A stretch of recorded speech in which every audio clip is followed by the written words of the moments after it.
लामा है मैले एउटा कुरा सुन्न गइरहेको छु होइन त्यसको एन्सर तपाईँले जे जाने मोबाइलमै कुराकानी गर्ने नै केही हुँदैन ल भन्नु न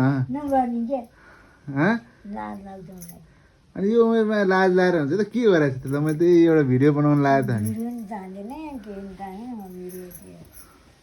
अनि आमा अहिले हिजो माला गर्ने गरिराखेको छैन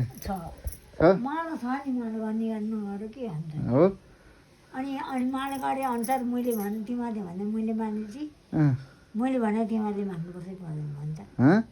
मैले भने तिमीहरूले मान्नुपर्छ ल म एउटा क्वेसन भन्छु क्या तपाईँलाई लामा है त्यो चाहिँ कुरा गर्नु सुन्नु न हो भिडियो यही कुरा ल ल म एउटा कुरा सोध्छु क्या तपाईँलाई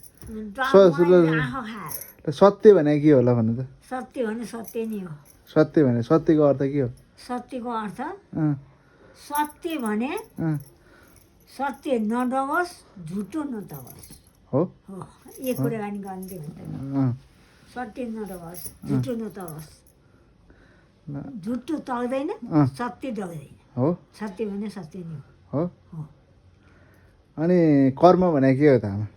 कर्म भने हिजोको कमाइ हो हजुर दुःख सुख भन्ने हिजोको कमाइ हो हे मुन किन हरिनाम जप्दैनौ किन हरिनाममा बोल्दैनौ हो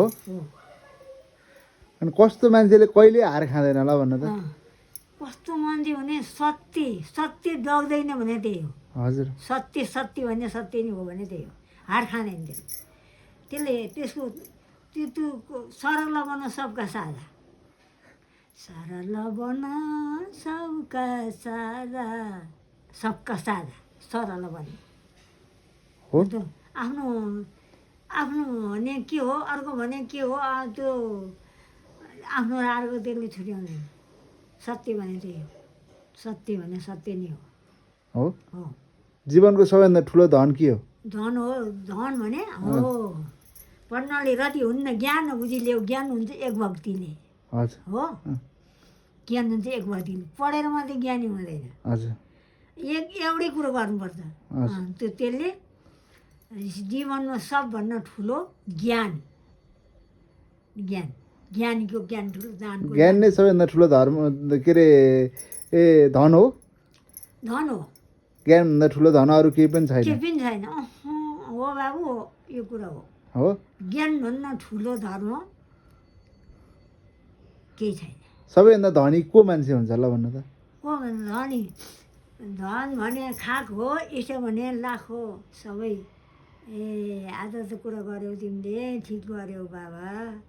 अनि के भने सबैदेखि नम्र हुने सुहाउने अर्कालाई दिएर खान पाइयोस् अर्काको आश गर्नु नपरोस् हो